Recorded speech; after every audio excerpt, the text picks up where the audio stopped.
Take me back to a place where I felt at home. Take me back to a day when we weren't alone. Take me back to an age when the world felt small. Dua bekerja pada tante cantik. Usman tidak jemu memandang wanita itu. Walau air liurnya juga menetes dan matanya melotot dan hampir copot itu. Meski ia menyadari perbedaan status antara dirinya dan wanita itu pun terlihat lebih tua darinya. Tetapi kalau sudah cinta, jadi bisa apa? Ia melihat wanita itu terlihat kerepotan membawa barang dan sepertinya ingin ada seorang pangeran yang membantu. Alih-alih berubah menjadi dewa penolong, Usman maju ke depan. Ia ingin membantu wanita itu untuk mengangkat barang-barang bawaannya. "Permisi, tante," ucap mulut Usman tanpa bisa ia rem. Ia tidak sadar kalau ia sampai menyebut wanita itu sebagai tante. Sungguh itu membuatnya makin minder. Ada apa? Tante-tante, sejak kapan aku nikah sama om kamu?" timpal wanita itu dengan jengkel. Dia selalu dipanggil tante-tante oleh anak-anak kecil. Bahkan ada seorang lelaki yang memanggilnya tante juga.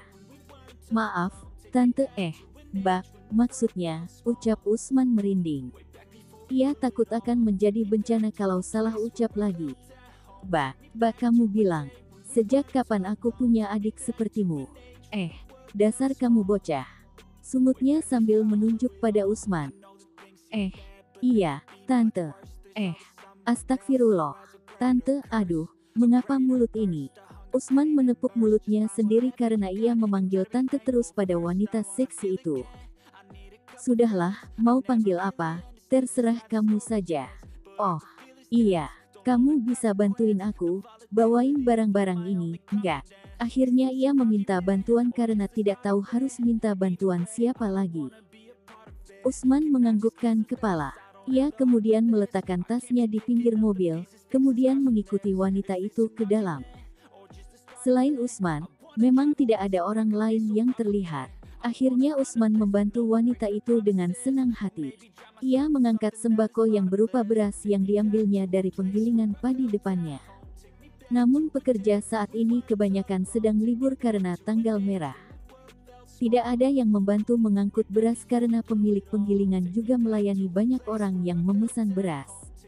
Usman pun harus bolak-balik masuk ke dalam untuk mengambil karung-karung beras itu. Hosh. Usman mulai kelelahan karena telah mengangkat lebih dari 50 kantong beras yang beratnya 5 kiloan. Walaupun tidak begitu berat, itu tetap melelahkan karena ia harus bolak-balik dan tidak adanya gerobak dorong yang tersedia. "Sudah, tante."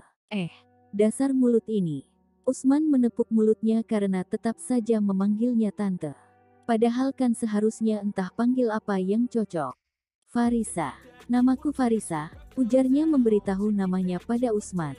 Farisa kemudian menutup bagasi mobilnya yang sudah penuh. Usman kelelahan dan merasa haus. Ia duduk di trotoar untuk mengistirahatkan badannya. Saat sedang duduk itulah, Farisa menyodorkan botol air mineral padanya.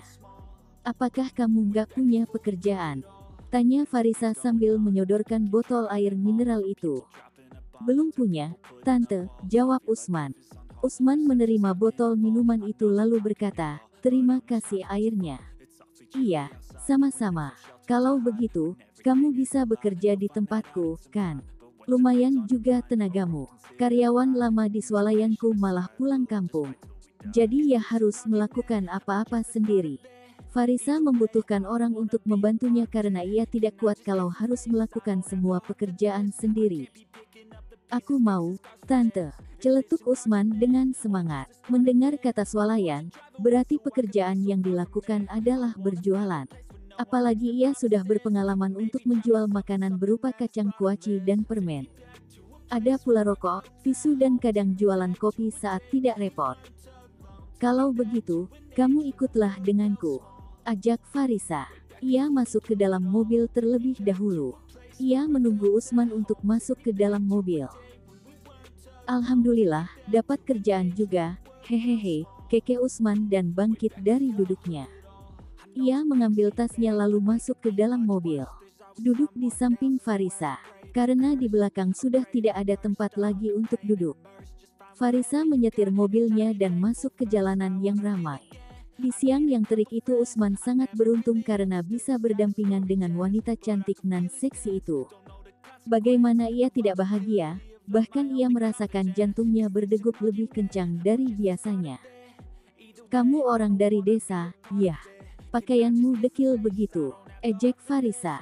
Tapi kalau kerja di tempatku, nanti ku kasih seragam, biar kamu ganti dengan pakaian yang lebih rapi, lanjut Farisa. Iya, Tante, aku baru datang dari desa dan alhamdulillah langsung diberi pekerjaan. Aku janji akan bekerja dengan baik, ungkap Usman dengan semangat menggebu. Kalau begitu, kamu nggak punya tempat tinggal juga? Tanya Farisa lagi. Ia melihat ke arah Usman sejenak sambil terus menyetir.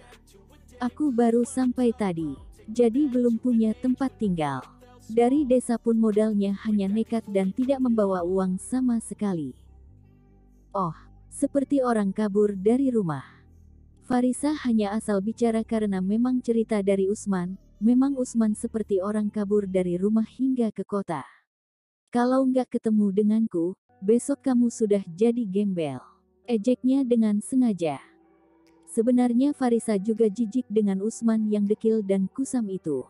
Apalagi pakaian murahan yang dipakai oleh Usman, tidak sebanding dengan pakaian yang ia miliki.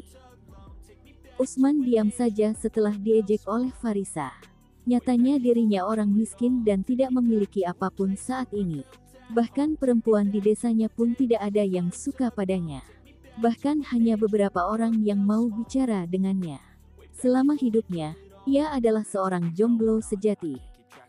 Usman tidak pernah pacaran seperti pemuda lain yang bahkan berkali-kali pacaran. Kondisi perekonomian dan statusnya yang hanya menjadi seorang penjualan kacang kuaci dan permen itulah yang membuat para gadis di desanya selalu menjauhinya.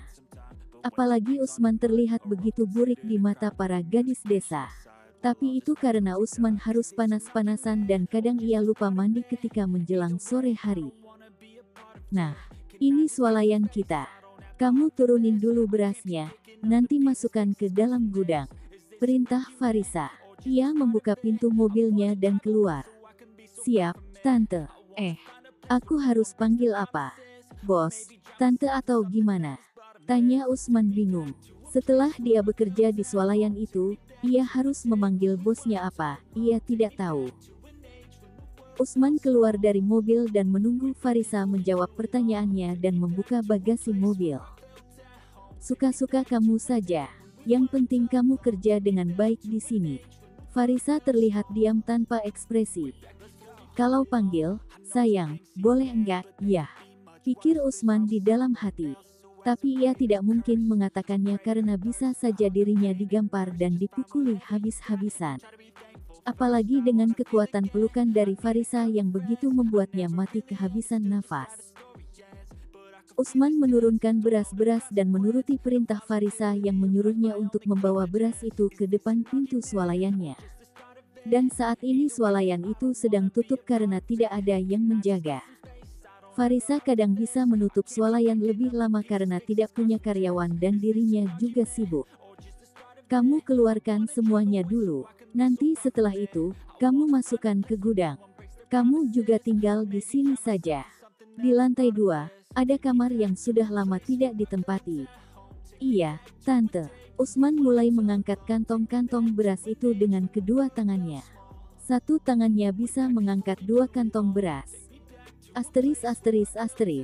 Take me back to a day when we weren't alone. Take me back to an age when the world felt small. Way back before we blew it all.